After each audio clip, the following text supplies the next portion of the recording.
वेदांत नारायणीति नमः। श्री कृष्ण चैतन्य प्रभु नित्यानंद श्री अद्वैत गदाधर शिवासादि गौर भक्त वृंद। हरे कृष्ण कृष्ण कृष्ण हरे हरे, हरे राम राम राम हरे। मैं सर्वप्रथम अपने गुरुपाद पद्म परम आराध्यतम नित्रिलाभविष्टम विष्णुपाद अष्टोत्तर शत श्रीमद् भक्ति वेदांत नारायण गोस्वामी महाराज जी के चरण कमल में अनंत अनंत कोटि दंडवत व्याख्यान करता हूँ तथा राधा विनोद बिहारी जी के चरणों में अनंत कोटि दंडवत व्याख्यान करता हूँ। हम लोग कल कथा श्रवण कर रहे थे भाव के विषय में। अब यहाँ पे बता रहे हैं श्री श्री माधुर्य कादम्बिनी में साधन भक्ति दो प्रकार की होती है। मतलब भाव भक्ति, जो भाव होता है वो दो प्रकार का होता है। एक राग भक्ति उत्थ और एक वैराग्य भक्ति उत्थ। भाव कितने प्रकार का होता है? दो प्रकार का भाव होता है, एक राग भक्ति और एक वैदी भक्ति। एक राग भक्ति भाव और एक वैदी भक्ति भाव। वैराग्य नहीं, वैदी भक्ति भाव और एक राग भक्ति भाव। भाव भी दो प्रकार के हैं बताया।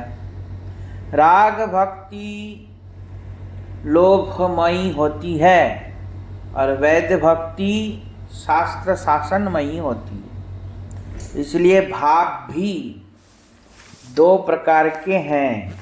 इसलिए भाव कितने प्रकार के हैं? दो प्रकार के हैं।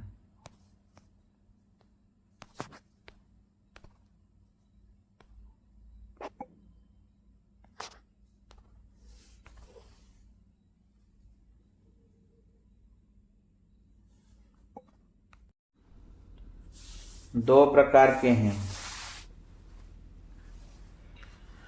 अब बता रहे हैं राग भक्ति से उदित भाव और वैदी भक्ति से उदित भाव।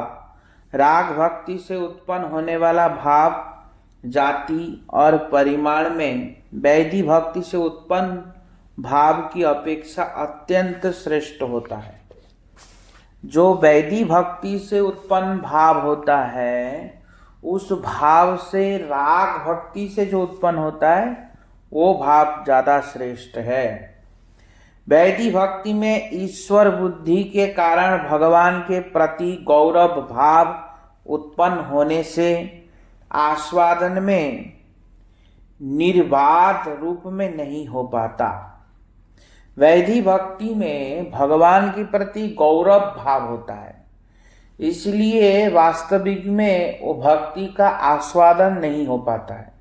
गौरव बुद्धि होने से, गौरव का भाव उत्पन्न होने से आस्वादन निर्बाध मतलब अच्छे से नहीं होता।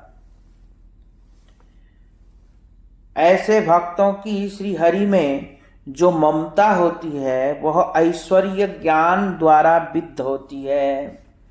ऐसे जो भक्त होते हैं भगवान के प्रति जो ममता होता है उनकी भगवान के प्रति ममता भी ऐश्वर्य युक्त होता है। कैसा होता है? ऐश्वर्य युक्त। श्री हरि में जो ममता होती है वह ऐश्वर्य युक्त होता है। राग भक्ति में ऐश्वर्य ज्ञान का उदय नहीं होने से श्री कृष्ण के प्रति संभ्रम गौरव रहित। राग भक्ति में कृष्ण को ईश्वर नहीं मानता, वो कृष्ण को ईश्वर नहीं मानता, भगवान नहीं मानता। राग भक्ति में क्या होता है? कृष्ण को भगवान नहीं मानता, उसको क्या मानते हैं? मेरा पुत्र, मेरा सखा, मेरे प्राणपति, इसी प्रकार राग भक्ति में मानते हैं। और समान बुद्धि रहता है उनका कृष्ण के प्रति, कृष्ण हमारे जैसा है, ऐसा भाव रहता है राग भक्ति में। और जैसे लौकिक बंधुवत भाव होने के कारण माधुर्य आस्वादन निर्बाध गति से हुआ करता है।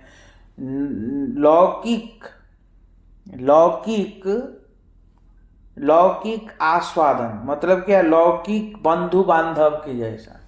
जैसे हम लोग अपने घर परिवार में रक्त के संबंध के लोगों के साथ जैसे प्रेम करते हैं, इसी प्रकार लौकिक व्यवहार से ऐसा भगवान के प्रति प्रेम होता है।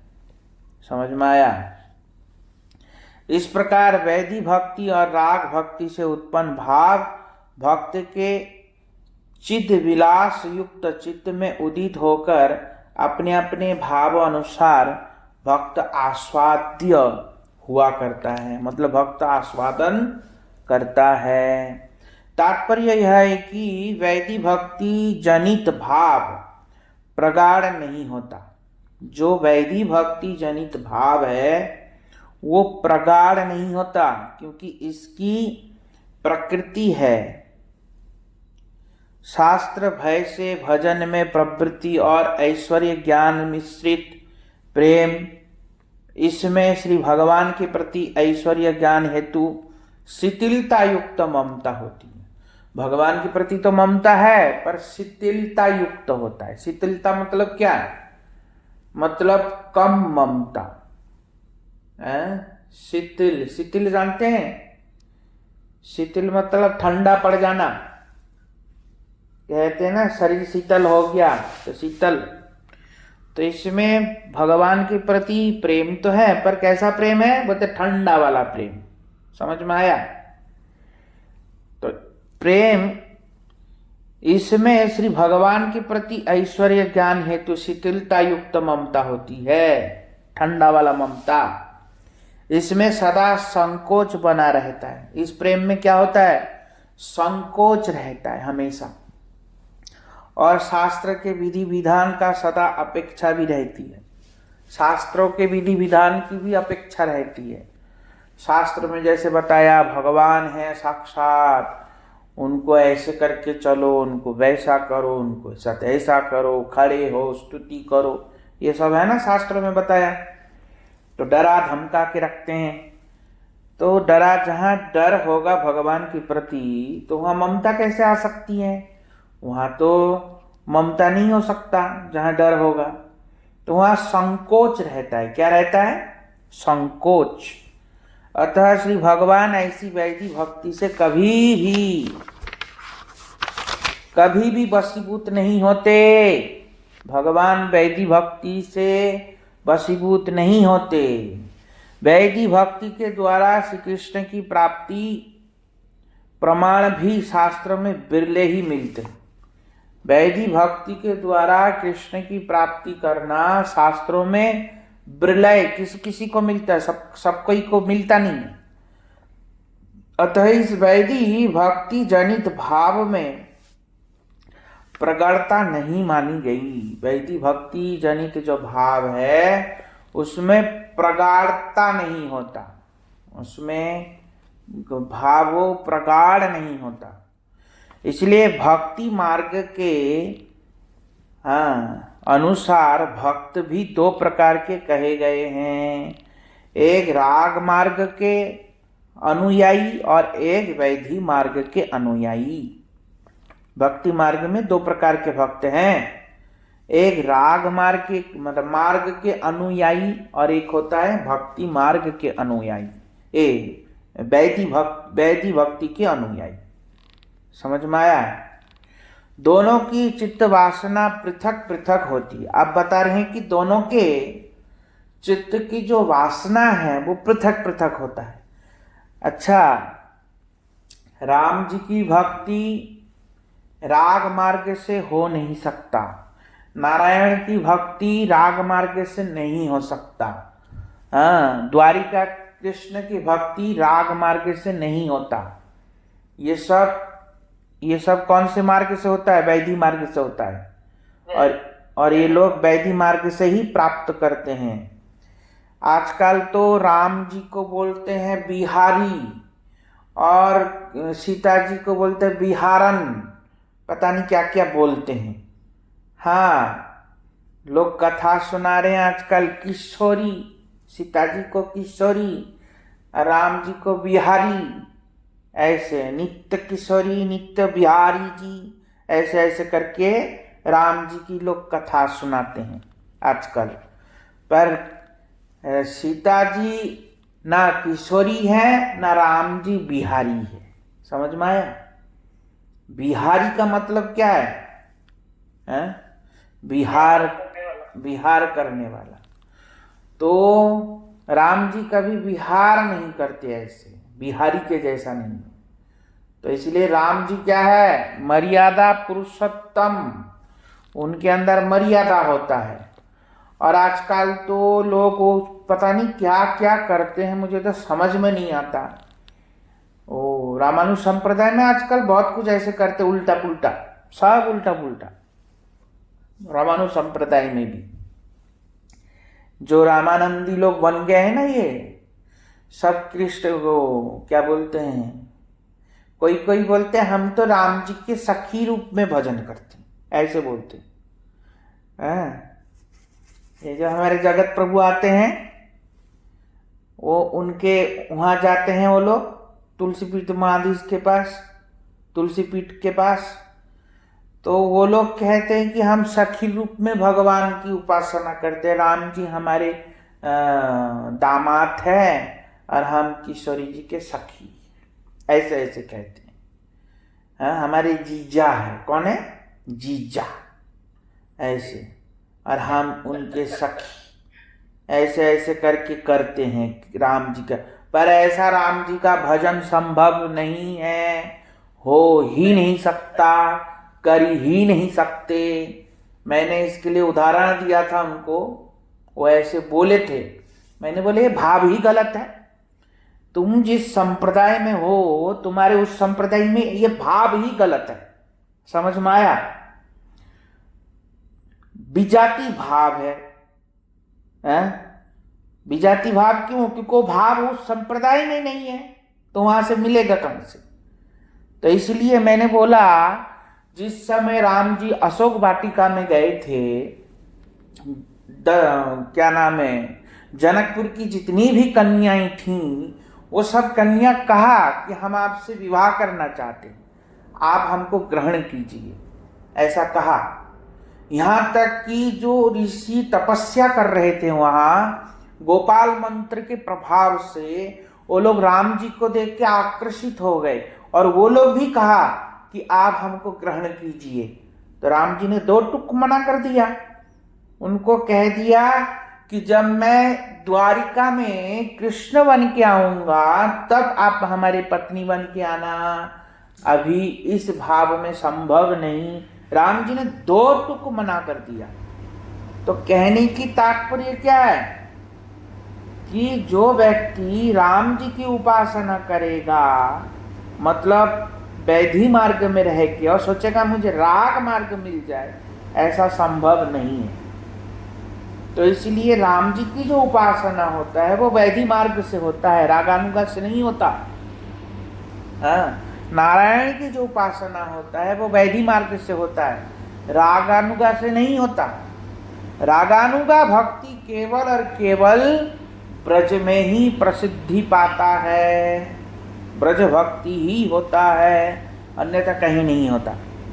तो इसीलिए वैधि भक्ति और रागानुभक्ति दोनों पृथक पृथक होने के कारण राग मार्गीय भक्ति की चित्त वासना अपने सुख की गंध से रहित होती है। जो राग मार्ग के भक्त है, जो ब्रज भक्ति को पाना चाहता है, या जो रागानुगा भक्ति करता है, उनके अंदर स्वसुख की वासना की गंध भी नहीं रहता।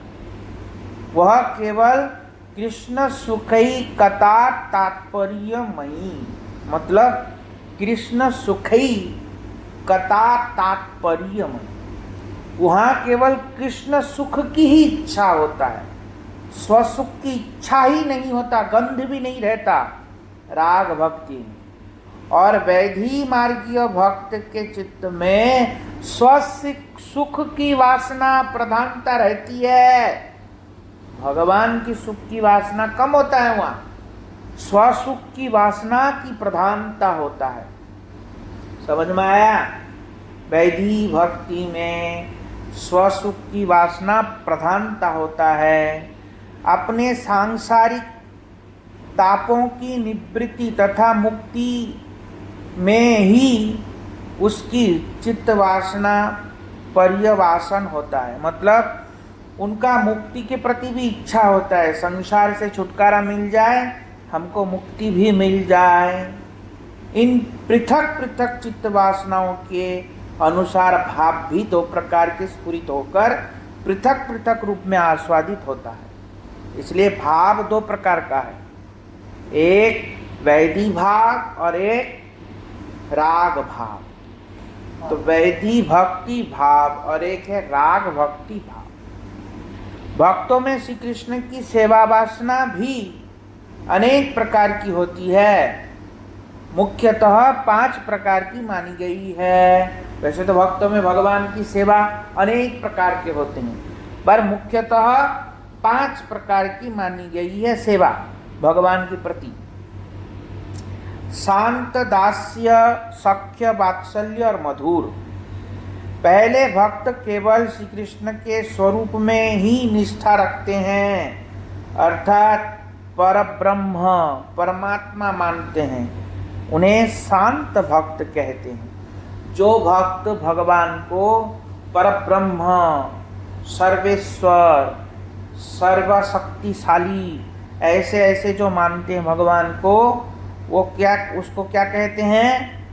उसको दास भक्त, शांत भक्त कहते हैं, शांत भक्त कहते हैं। दूसरे, षड ऐश्वर्य पूर्ण परब्रह्म श्री कृष्ण को अपना स्वामी मानते हैं। दूसरे शब्द में भगवान को स्वामी जैसे मानता है, मेरे प्रभु है ये, मैं इनका दास हूँ, हाँ, इस प्रकार मानते हैं।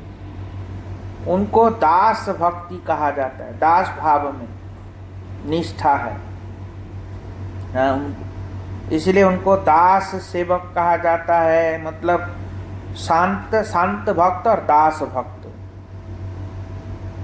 अपने को प्रभु का दास मानते हैं, दासत्व भाव। तीसरे भक्त में है जो भगवान श्री कृष्ण को अपना सखा मानते हैं। भगवान श्री कृष्ण को क्या मानता है? अपना सखा। श्री कृष्ण बड़े हैं, वे पूज्य हैं, इस प्रकार की गौरव बुद्धि इनमें नहीं रहती। सखा के अंदर गौरव बुद्धि नहीं होता, कृष्ण बड़े हैं, उनका पूजा करना, ऐसा कोई भाव नहीं रहता। कृष्ण निष्ठा और दास्य धर्म में ये 2 गुण तो इनमें रहते ही है, साथ ही इनमें श्री कृष्ण के प्रति विश्वासमयी समान बुद्धि भी रहती है। अब कह रहे हैं श्री कृष्ण में, कृष्ण मतलब कृष्ण के प्रति विश्वास तो होता है, कृष्ण के प्रति निष्ठा भी है, पर कृष्ण के प्रति समान भाव वाले रहता है। कृष्ण मेरे जैसा है, मेरा सखा, श्री कृष्ण से इनका व्यवहार सखाओं की भांति रहता है, अतः इनके भाव को सख्य भाव कहा जाता है। चौथे, श्री कृष्ण को लाल्य और पाल्य समझते हैं। श्री कृष्ण को लालन पालन करना है, अपने से छोटा समझते हैं और अपने से अत्यंत ममतामयी बुद्धि रखते हैं। मतलब कृष्ण के प्रति अत्यंत ममतामयी बुद्धि, जैसे माता पिता का होता है ना भाव बच्चों के प्रति, ऐसा कृष्ण के प्रति बच्चों का भाव जैसा होता है। उनको अपना पुत्र मानते हैं और उनका पालन पोषण भी करते हैं। उनमें चंचलता देखकर कभी उन्हें फटकार लगा देते हैं तो कभी उनको देख के हंसने लगते हैं, कभी उनको बांध देते हैं। हाँ, इसमें कृष्ण निष्ठा सेवा निसंकोच भाव से इनमें रहता ही है, पर पालन पोषण का भाव इनमें अधिक है। समझ में आया? इनके अंदर क्या होता है? कृष्ण के प्रति निष्ठा, कृष्ण की सेवा तो रहता ही है, साथ में पालन पोषण का भाव अधिक मात्रा में होता है। पोषण की भाव अधिक मात्रा में होता है। हाँ, वात्सल्य भाव कहा गया है इसको। 5 में ऐसे भक्त हैं जिनमें युक्त चारों गुणों के साथ अपने अंगों के द्वारा श्री कृष्ण की सेवा होती है। युक्त चारों भाव तो रहता ही है, दास शांत भी रहेगा, दास भी रहेगा, वात्सल्य भी रहेगा, सख्य भी रहेगा, पर साथ में अपना शरीर के द्वारा भी भगवान की सेवा करते, मतलब अपने आप को समर्पित भाव से भगवान की सेवा करते हैं। श्री कृष्ण की कांताएं कहलाती हैं। ये श्री कृष्ण के कौन है? कांताएं। कांताएं मतलब उनके गोपी। इनके भाव को मधुर भाव कहा जाता है। इस प्रकार इन भावों के भेद से 5 प्रकार के भक्त हैं। जैसे आम, कठेल, गन्ना, अंगूर जैसे एक से बढ़ के एक अलग अलग स्वाद, अलग अलग मधुरता, अलग अलग आस्वादन होता है, उसी प्रकार शांत भाव से अधिक दास्य भाव में, और दास्य भाव से भी अधिक सख्य भाव में, और सख्य भाव से भी अधिक वात्सल्य में, और वात्सल्य से भी अधिक है मधुर भाव में माधुर्य का आस्वादन, और अधिक गुणों का समावेश होता है। माधुर्य के अंदर 5 गुण हैं। समझ में आया? हाँ, तो इसलिए अधिक से अधिक ज्यादा आस्वादनीय होता है, आस्वादन करते हैं भक्त। अब यहाँ कोई प्रश्न कर सकता है, हाँ, क्या प्रश्न कर सकता है कि सर्वोत्तम माधुर्य रति में ही सबकी प्रवृत्ति होगी। क्यों होगी? क्योंकि आस्वादन का तारतम्य रहता है, तब सर्वोत्तम माधुर्य रति सबकी प्रवृत्ति होगी। दूसरे रस निरर्थक हो जाएंगे, क्योंकि उत्कृष्ट वस्तु में सबकी प्रवृत्ति देखी जाती है। अब कह रहे हैं कि माधुर्य रस सर्वोत्तम है, सभी शास्त्रों में कह रहे हैं, सभी जगह में कह रहे हैं। अब भगवान भी खुद माधुर्य रस के आस्वादन में मुग्धता हो प्राप्त करता है, भगवान भी आकर्षित होता है। तो इसके लिए कह रहे हैं कि यदि सभी माधुर्य रस की ही पुष्टि करता है तो अन्य रस के प्रति स्वाभाविक सबका रुचि कम हो जाएगा। अन्य रस के प्रति स्वाभाविक रुचि कम, क्योंकि जगत में श्रेष्ठ चीज को व्यक्ति प्राप्त करना चाहता है। प्रत्येक व्यक्ति क्या क्या करना चाहता है? जो बहुत श्रेष्ठ चीज होता है उसकी प्राप्ति करने की सबके अंदर लालसा होता है। तो सभी लोग अगर माधुर्य भक्ति को प्राप्त करना चाहेगा तो बाकी सब भक्ति तो निरर्थक हो गया। दास्य, सख्य, वात्सल्य ये सब निरर्थक हो गया। ऐसे तो इसके लिए कह रहे हैं, यद्यपि शांत रति से दास्य, दास्य से सख्य, सख्य से वात्सल्य, और वात्सल्य से मधुर उत्तर रसास्वादन होता है, तथापि इन 5 प्रकार की रतियों में किसी भक्त की रुचि उसकी प्राचीन वासना या संस्कार के अनुरूप ही होता है। किसी भक्त के अंदर जो इनमें रुचि उत्पन्न होता है वो प्राचीन वासना और संस्कार के अनुसार ही होता है। जिस प्रकार प्राचीन संस्कार के अनुसार किसी की मधुर, अम्ल, कटु इत्यादि 6 रसों में किसी एक रुचि होती है। जैसे किसी का करेला में करेला किसी को बहुत अच्छा लगता है, किसी को मीठा बहुत अच्छा लगता है, नहीं लगता? किसी किसी को कड़वा बहुत अच्छा लगता है, किसी किसी को मीठा बहुत अच्छा लगता है, किसी किसी को नमकीन ज़्यादा अच्छा लगता है, किसी को कसा ज़्यादा अच्छा लगता है। तो सबका अपना अपना टेस्ट है, अपना अपना रस है। तो उसी प्रकार सभी भक्तों में ऐसे अपना अपना भाव है। विशेष करके पूर्व जन्म में उसका संस्कार और उसके प्राचीन पूर्वाभ्यास के वशतः ही वो उस भाव को ग्रहण करते हैं। और दूसरी बात, सभी जीवात्मा, प्रत्येक जीवात्मा का स्वरूप निश्चित है, वो पहले से निर्धारित है। हम अभी आए, हमारा स्वरूप अभी बनेगा, ऐसा नहीं है। आत्मा का स्वरूप पहले से निश्चित है और सभी जीवात्मा का सब स्वरूप अलग अलग है, सबका एक स्वरूप नहीं है। समझ में आया? सबका एक स्वरूप नहीं है।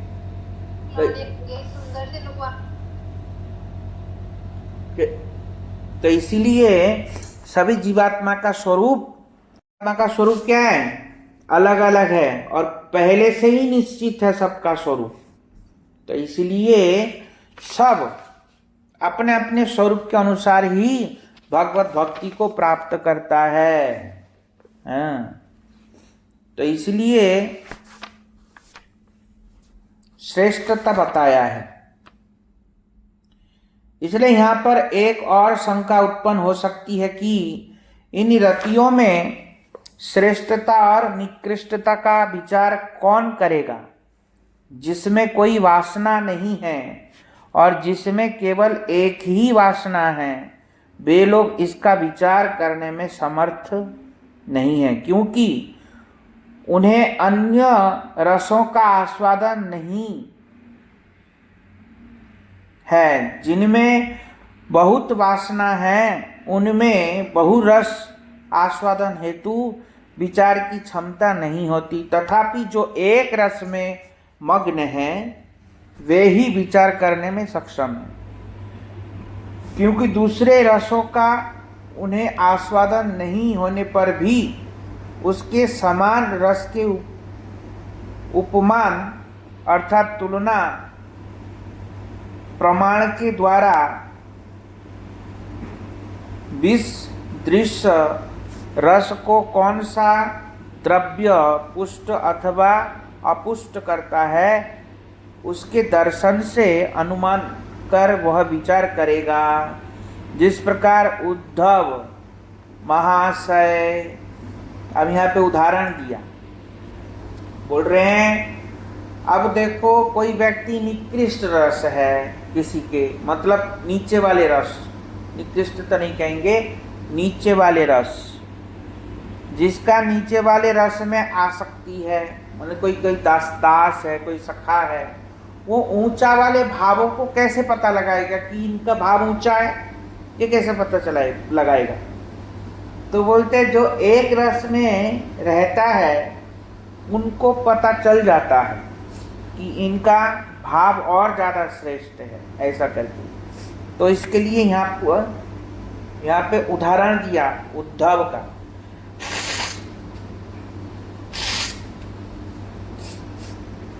उद्धव का उदाहरण दिया, जैसे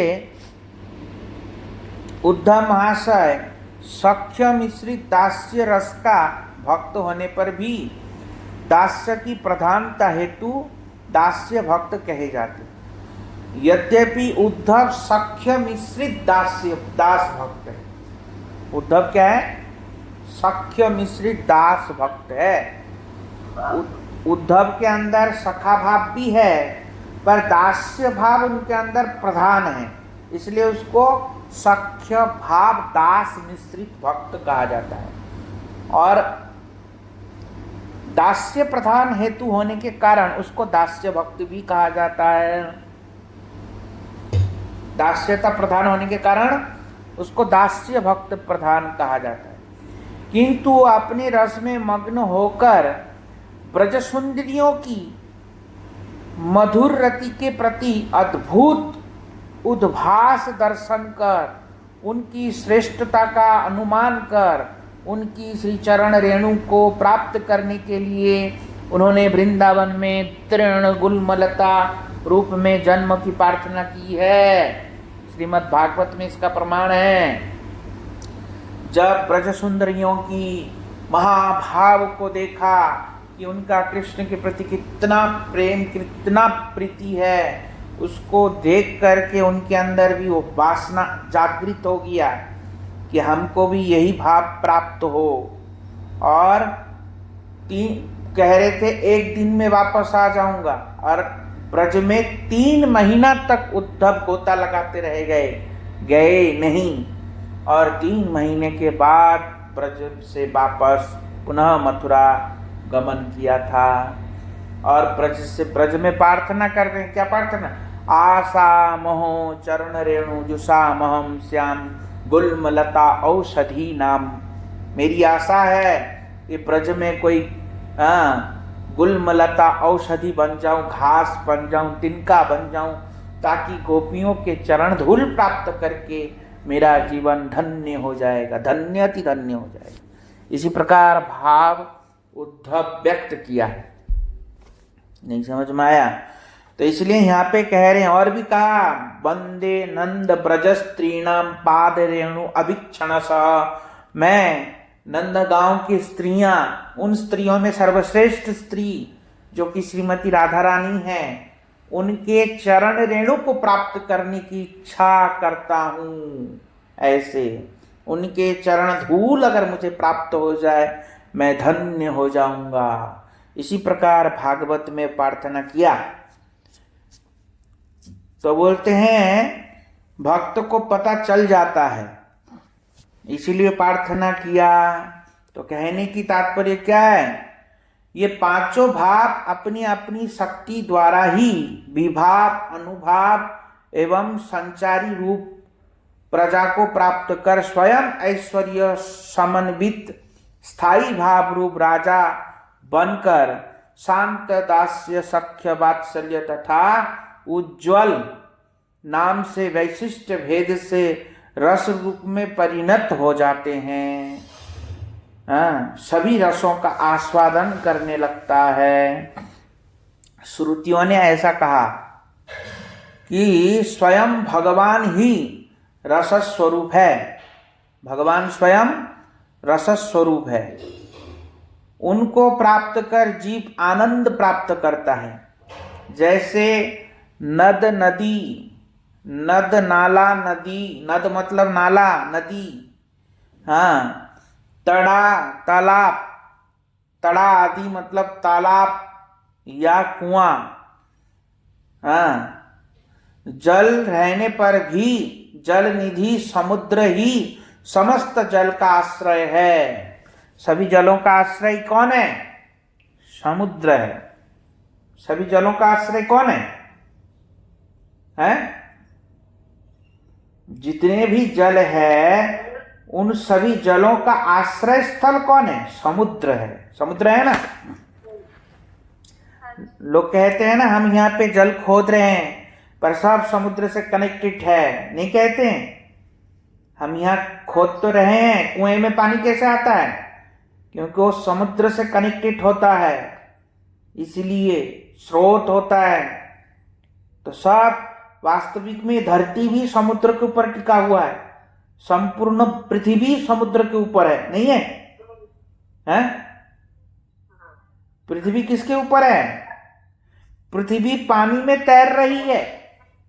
भगवान की कैसे अजब प्रकृति है कि देखो, पृथ्वी पानी में तैर रही है और उसमें हाथी, घोड़ा, बिल्डिंग सब खड़े हैं पानी के ऊपर, और पानी में तैर रही है पृथ्वी। ऐसा हो सकता है? नाव के जैसे तैर रहे हैं पृथ्वी। तो इसलिए कह रहे हैं, तो सबका स्रोत कहां से होता है? पानी का स्रोत समुद्र से। किस पानी का स्रोत कहां से है? समुद्र से। तो उसी प्रकार हाँ, श्री भगवान अनन्य अवतार और अवतारियों रहने पर भी उनमें पूर्णता प्राप्त न होकर सकने के कारण केवल ब्रजंड नंदन श्री कृष्ण में ही परिपूर्णता का वो लाभ करता है।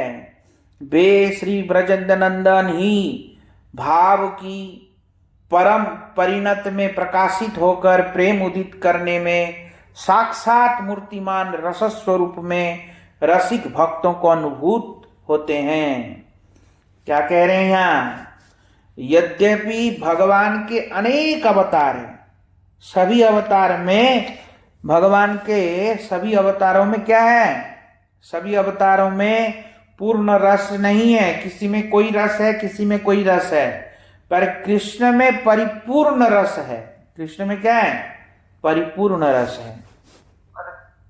हाँ, इसलिए हास्य आदि अवरुद्ध और क्रोध आदि विरुद्ध भावों को वशीभूत कर जो भाव प्रकाशित वाली, भाव प्रभाव वाली राजा की भांति सुशोभित होता है, उससे स्थायी भाव कहा जाता है। भक्ति शास्त्रों में श्री कृष्ण से विषयारति को ही स्थायी भाव कहा जाता है। स्थायी भाव किसको कहते हैं? मैंने बताया पहले, भक्ति रसामृत सिंधु बिंदु में बताया। विभाव, अनुभाव, सात्विक और व्यभिचारी इत्यादि भावों के द्वारा श्रवण कीर्तन आदि करने वाले भक्तों के हृदय में आस्वादनीय प्राप्त होने पर भक्ति रस उमड़ता है। क्या कह रहे हैं? यह स्थायी भाव श्री कृष्ण रति ही विभाव, अनुभाव, सात्विक और व्यभिचारी भाव से भावों के द्वारा श्रवण कीर्तन के द्वारा भक्त आस्वादनीय प्राप्त करता है। भक्ति रस को मतलब भक्ति रस को प्रगाढ़ता और प्राप्त करता है। रति क्रमशः परिपक्व होने पर प्रेम, स्नेह, मान, प्रणय, राग, अनुराग, महाभाव नाम प्राप्त करती है। रति जब परिपक्व अवस्था को प्राप्त करता है तब प्रेम उत्पन्न होता है। मतलब क्या? भाव जब परिपक्व होता है तब प्रेम उत्पन्न होता है, और प्रेम का ही विकार ये सब होता है। स्नेह, मान, प्रणय, राग, अनुराग और महाभाव नाम प्राप्त करती है। ये सब कृष्ण भक्ति रस के स्थायी भाव है। ये सब कृष्ण भक्ति रस के स्थायी भाव है। ये स्थायी भाव ही विभाव आदि रस सामग्रियों के साथ मिलित होने पर अत्यंत चमत्कारिक आस्वादनीय धर्मों को प्राप्त होकर भक्ति रस बनता है। ये क्या कह रहे हैं? ये सब सामग्री मतलब स्थायी भाव, विभाव, जब स्थायी भाव फिर विभाव होगा, फिर उसके बाद उस सब सामग्रियों से मिलकर के अत्यंत चमत्कारी रस का आस्वादन भक्त करता है। इसलिए यहाँ पे बताया चैतन्य महाप्रभु क्या कहते हैं? साधन भक्ति हईते है रतिर उदय, रति गाढ़ हईले तार प्रेम नाम कय, प्रेम वृद्धि क्रमे नाम स्नेह, नाम प्रणय, राग, अनुराग, भाव, महाभाव है। जब क्या कह रहे हैं? साधन भक्ति कोई अगर करते हैं तो रति उत्पन्न होता है, मतलब भाव उत्पन्न होता है। और रति गाढ़ हईले मतलब रति जब गाढ़ा हो जाता है तार उसका नाम होता है प्रेम। और प्रेम कय प्रेम वृद्धि क्रम, प्रेम जब वृद्धि को प्राप्त करता है, उत्तर वृद्धि को प्राप्त करता है, तब मान, स्नेह, प्रणय, राग, अनुराग, भाव और महाभाव कय। ऐछे बीज चक्षु रस गुण खंड सार। क्या कह रहे हैं? मिश्री नाम धारण करता है। जिस प्रकार जैसे गन्ने का बीज, गन्ना, रस, गुड़, और खांड, सार सकरा, शर्करा और सीता, फिर मिश्री, और उत्तम मिश्री नाम धारण करता है। ये सब कृष्ण भक्ति रस के स्थायी भाव है। ये सब क्या है? कृष्ण भक्ति रस के स्थायी भाव है। और ये केवल ये जो भाव के बारे में बताइए, ये सारे गोपियों के बारे में बता रहे हैं, ये सखाओं के बारे में नहीं बता रहे हैं। तो ये सब स्थायी भाव है। इन स्थायी भावों के साथ विभाव, अनुभाव आदि सात्विक और व्यभिचारी भाव सम्मिलित होने पर कृष्ण भक्ति रस अमृत के समान आस्वादनीय होता है। ये सब भाव जब मिल करके एकत्रित हो जाता है तब कृष्ण भक्ति जो अमृतमय, तब आस्वादनीय होता है। जिस प्रकार दधी, मिश्री, घृत, काली मिर्च, कर्पूर इत्यादि मिलने से अत्यंत सुमधुर अमृत के समान रसला प्रस्तुत होता है। मतलब अमृत के समान रसयुक्त प्रस्तुत होता है। जैसे दही, मिश्री और घी, काली मिर्च और कपूर, ये सबको जब मिला दिया जाए एक बहुत सुंदर रस की एक सृष्टि होता है। नहीं समझ में आया? एक साथ जब मिल जाता है तो बहुत सुंदर टेस्ट एक बन जाता है, नहीं बनता? तो ऐसे करके बहुत सुंदर टेस्ट बन जाता है। तो उसी प्रकार भाव दो प्रकार के हैं, आलंबन और उद्दीपन। ये भी बता चुका हूं मैं भक्ति रसामृत सिंधु में। आलंबन, उद्दीपन, ये तो सब बता दिया। ये तो दूसरे बार में तो एकदम ऐसे याद होना चाहिए, झटक से। नहीं समझ में आया? पढ़ के बता रही हैं, पढ़ के बता रही हैं, याद तो है ही, पढ़ के बता रही हैं। और लिख भी रखा है उल्टा पुल्टा, पता नहीं कैसे। हैं? बताया था जी विभाग दो प्रकार के होते हैं, आलंबन और उद्दीपन। और आलंबन भी दो प्रकार के होते हैं, विषय आलंबन और एक बताया था आश्रय आलंबन। हाँ, ये सब बता चुका हूं मैं पहले। अब सुनो ढंग से। मतलब भगवान भक्ति रस के विषय आलंबन है। तो आलंबन और उद्दीपन, आलम्भी पुनः दो प्रकार के होते हैं, विषय आलंबन और आश्रय आलंबन। श्री कृष्ण ही भक्ति रस के विषय आलंबन है, क्योंकि उन्हें विषय के रूप में रखकर भक्त के हृदय में रहने वाली भक्ति प्रदर्शित होती है। मतलब भक्त भगवान को विषय मानता है और आश्रय कौन है? आश्रय भक्त है। समझ में आया? तो भक्त क्या होता है? आश्रय आलंबन होता है। हाँ, आश्रय आलंबन विभाव है, क्योंकि वही भक्ति का आश्रय अथवा आधार होता है। पुनः श्री कृष्ण जब भक्तों को प्रीति करते हैं तब वे भक्त विषय रति के आलंबन, विषय रति के आश्रय आलंबन होते हैं और भक्त विषय आलंबन हुआ करता है। क्या कह रहे हैं? जब कृष्ण भक्त को प्रीति करते हैं, भगवान जब किसी भक्त को प्रीति करता है तब वे भक्त विषय रति के आश्रय अवलंबन होते हैं। तब विषय रति के आश्रय आलंबन होता है भक्त, और भक्त विषय आलंबन हुआ करता है। फिर भक्त भी विषय आलंबन हुआ करता है।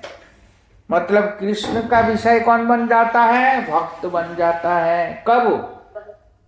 जब कृष्ण प्रेम करता है भक्त को। समझ में आया? जैसे हम जब प्रेम करेंगे तो हमारा विषय कौन होगा? कृष्ण हो जाएगा। पर जब कृष्ण हमको प्रेम करेगा तो उस समय हम आश्रयावल आलंबन हो करके भी विषय आलंबन का आस्वादन करेंगे। समझ में आया? आया नहीं आया? तो विषय आलंबन हुआ करता है। मुरली ध्वनि मेघ मयूरपुच्छ उद्दीपन विभाव है। अब उद्दीपन बताया था ना, उद्दीपन मतलब क्या है? भगवान की मुरली सुना, एकदम से उद्दीपन हो आया, ओहो मुरली, और कृष्ण की सारा चरितार्थ हृदय पटल में घूमने लगेगा। या मोर पंख को देख लिया तो उद्दीपन होने लगेगा, जमुना को देख के उद्दीपन होने लगेगा, वृंदावन को देख के उद्दीपन होने लगेगा, कृष्ण की सारी लीला उद्दीपन होगा। उसी को उद्दीपन कहते हैं, उद्दीपन विभाव कहते हैं। ये पहले भी बता चुका हूं, समझ में आया? ये कृष्ण रति को उद्दीप्त करते हैं। नृत्य, बिलुकंठ, गान, कोशन आदि अनुभाव है। हाँ, जो नृत्य करते हैं, हाँ, नृत्य, आलिंगन इत्यादि, गान, कोशन मतलब क्या है? गान करना मतलब वाद्य इत्यादि करके गायन करना। और क्रोशन, क्रोशन मतलब हाँ, तर्क वितर्क करना, भगवान से वार्तालाप, हाँ, ये सब करना। ये सब क्या है? अनुभाव है। ये चित्त के अंदर के भावों को बोध कराने वाले होते हैं। अश्रु पुलक आदि 8 प्रकार के अष्ट सात्विक भाव भी अनुभाव है। जो अष्ट सात्विक भाव होता है, अश्रु पुलक आदि मतलब क्या? रोमांच, कंप्राश्रु आदि जो भाव होता है, ये भाव ही अनुभाव कहा जाता है। ये भाव को क्या कहा जाता है? अनुभाव कहा जाता है। इसलिए श्रील ग्रंथकार ने मूल में सात्विक भाव का नाम उल्लेख नहीं किया है, तथापि रस शास्त्रों ने इनको पृथक सात्विक नाम इसलिए दिया है कि नित्य, विलुकंठन आदि अनुभाव समूह तो इच्छापूर्वक घटित होते हैं, परंतु अश्रु पुलक आदि उस पर स्वेच्छापूर्वक घटित नहीं होते।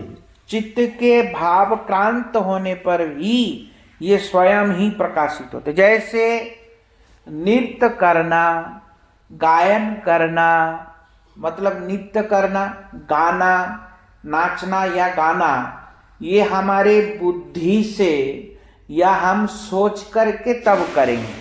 नृत्य करना, गाना, समझ में आया? पर जो श्वेत है, अरसु है, कंपित है, ये सब बिना सोचे होते, स्वाभाविक होता है। क्या होता है? बिना सोचे समझे। ये कैसे होता है? स्वाभाविक होता है, स्वाभाविक प्रकाशित होता है ना। नाचने के लिए तो हमको अपने आप को बनाना पड़ेगा, तब जाके हम नाचेंगे। गाने के लिए भी अपने आप को बनाना पड़ेगा, तब जाके गा पाएंगे। पर जो रोदन है ये बनाना नहीं पड़ता, ये अपने आप आता है। नहीं आता? समझ में आया? तो ये अपने आप होता है। इसलिए कह रहे हैं सत्व से उत्पन्न समस्त भावों को सात्विक भाव कहा गया है। इसलिए नृत्य इत्यादि सत्व से उत्पन्न होने पर भी बुद्धिपूर्वक प्रवृत्ति वशतः सात्विक नहीं है। इसलिए बल्कि स्तंभ आदि स्वतः ही प्रवृत्त होने के कारण नृत्य इत्यादि में अति व्याप्ति नहीं हुई। नृत्य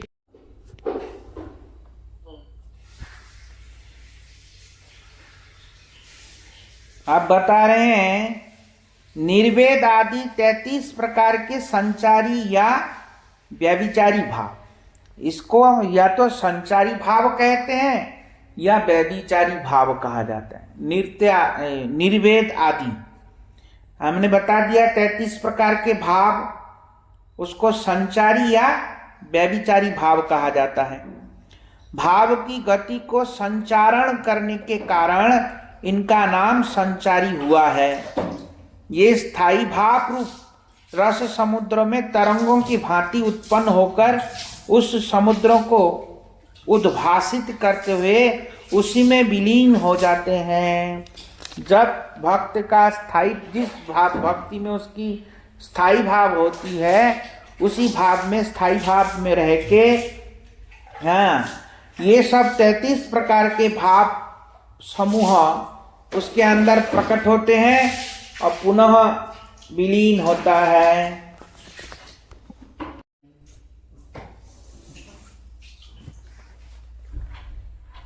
नहीं समझ में आया? तो स्थायी भाव कृष्ण रति इन रस सामग्रियों के साथ मिलित होकर ही रस हुआ करती है। पुनः रति उत्पन्न होने पर भी रस का आस्वादन होगा, ऐसी बात नहीं है। रसास्वादन के लिए पूर्व जन्मों के संस्कार की अपेक्षा रहती है। इन भक्ति को प्राप्त करने के लिए पूर्व जन्मों के संस्कार भी होना चाहिए, तभी ये सब बात समझ में आएगा। श्री भक्ति रसामृत सिंधु में कहा गया है, जिनमें जन्मांतरीय आधुनिक सद्भक्ति की वासना है, ऐसे भक्तों के हृदय में ही भक्ति रस का आस्वादन हो सकता है। इस श्लोक की टीका में श्रील विश्वनाथ चक्रवर्ती ठाकुर इसी श्लोक की टीका में बताया, यद्यपि रति के अस्तित्व में आधुनिक वासना की विद्यमानता ही बोध होता है, तथापि वह रस के रूप में परिणत होकर आस्वादनीय होने के कारण जन्मांतरियों का वासना की अपेक्षा रखती है। यदि कोई निरपराध व्यक्ति गुरुपाद आश्रय करके भक्ति पूर्वक भजन करते करते इसी जन्म में ही रति लाभ करता है, तथापि जन्मांतर में ही उसे रसास्वादन होगा, ऐसा समझना चाहिए। अगर कोई व्यक्ति निरपराध होकर के इन रस को आस्वादन करने के लिए इसी जन्म में अगर रति अवस्था तक पहुंच जाता है, तब भी उसको समझना चाहिए कि करोड़ों जन्मों की सुकृति के प्रभाव से या करोड़ों जन्मों के प्रभाव से, पूर्व भक्ति के प्रभाव से ये आज किस पे पहुंचे? बोलते रति अवस्था में पहुंचे, मतलब भाव अवस्था में पहुंचे। श्री रूप गोस्वामी ने भी रसोत्पत्ति के साधन, इसके सहायक एवं उसके प्रकार का वर्णन कर इस प्रकार किया है। भक्ति के प्रभाव में निखिल दोष समूह नष्ट हो जाने पर जिनका चित्त प्रसन्न शुद्ध सत्व के आविर्भाव योग्य उज्जवल के लिए सर्व ज्ञान संपन्न हो चुका है, भागवत में अनुरक्त रसिक भक्त के नित्य संग में ही जिनका रंग या उल्लास है, जो श्री गोविंद के चरणाबिंद की भक्ति सुख संपत्ति को ही अपना जीवन मतलब प्राण समझते हैं, एवं जो प्रतिदिन प्रेम के अंतरंग साधन श्रवण कीर्तन और स्मरण आदि के रसोत्पत्ति के साधन अनुष्ठान में निरत है, ऐसे भक्तों के हृदय में विराजमान अथच प्राक्तनी और आधुनिक दोनों प्रकार की वासनाओं से रसोत्पत्ति के सहायक उज्ज्वला आनंद रूपा रति ही अनुभव वेद्य श्री कृष्ण आदि विभाव की रसोत्पत्ति को सहायता से आस्वादनीय प्राप्त कर, आस्वादनी को प्राप्त कर पौढ़ानंद की चरम सीमा तक प्राप्त करती है। मतलब जिन्होंने जिसके अंदर ये भाव उत्पन्न हो गया, उसका क्या होता है, बोलते उसके समस्त प्रकार के अशुभ नष्ट हो जाता है। अशुभ मतलब क्या, निर्मूल सहित नष्ट हो जाता है। जिनका चित्त शुद्ध सत्व में आविर्भाव हो गया, जिसका चित्त शुद्ध सत्व में प्रतिष्ठित हो गया है, मतलब जिनका शरीर साधारण रहा नहीं, चिन्मयत्व को प्राप्त कर लिया है, योग्य बन गया है, उज्जवल, उसके लिए सर्वज्ञ ज्ञान संपन्न हो चुका है। वो समस्त उज्जवल के ज्ञान संपन्न प्राप्त कर चुका है। और भागवत के अनुरक्त रसिक भक्त के नित्य संग में ही जिनका संग है, जिसका संग कैसा, बोलते जो भागवत की रसिक भक्त है। रसिक भक्त किसको कहते हैं, जो कृष्ण भावमृत रसिक, जो कृष्ण भावनाओं से एकदम रचा प्रचा है, ऐसे भक्तों का संग कैसे करेगा, बोलते उल्लास सहित करेगा, हृदय खोल के उल्लास सहित, और श्री गोविंद को ही अपना जीवन सुख संपत्ति जिसने मान चुका है, भगवान ही एकमात्र प्राण है मेरे और कोई नहीं, जो प्रतिदिन प्रेम के अंतरंग साधन, जो ये सब बातें हो रहे हैं, ये सब प्रेम के वार्ता है। ये जो भाव के बारे में बता रहे हैं, अनुभाव के बारे में बता रहे हैं, ये सब किसकी वार्ता है, ये सब प्रेम की वार्ता है। जो इन वार्ताओं में नित्य प्रतिदिन कीर्तन और श्रवण इत्यादि करता है, हृदय में विराजमान, अथच प्राक्तनी मतलब अभी की, प्राक्तनी मतलब प्राचीन, और आधुनिक मतलब अभी, दोनों प्रकार के वासनाओं से रसोत्पत्ति के सहायक उज्ज्वला आनंद रूपा रति ही अनुभव वेद्य श्री कृष्ण भाव की रसोत्पत्ति के प्रकार सहायता, और उसको चरम सीमा तक प्राप्त करता है। कौन करता है, जो व्यक्ति ऐसे भाव संपन्न को प्राप्त करते हैं। श्रुति ने भगवत स्वरूप का परिचय प्रदान करते हुए उनको रस वैसह कहा। प्रज्ञानंदम ब्रह्म आनंदो ब्रह्मेति कहा।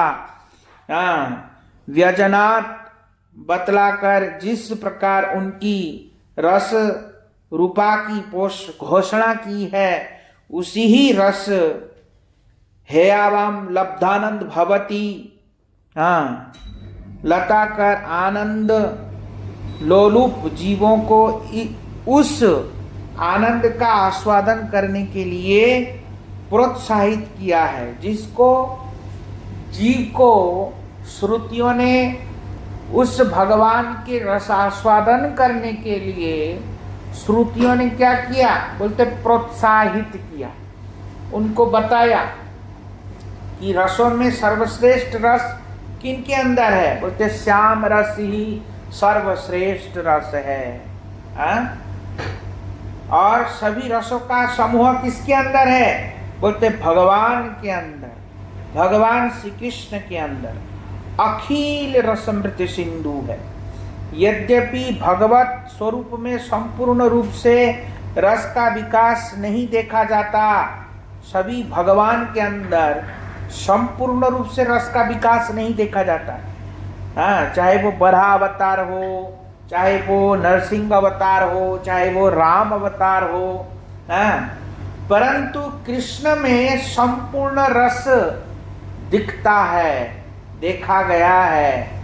इसलिए कृष्ण संपूर्ण रस के समुद्र है। और जितने भगवत अवतार है उन समुद्रों का क्या है, बोलते नद नाला जिस प्रकार क्या किससे कनेक्टेड है, उसका स्रोत कहाँ से है? बोलते समुद्र से है।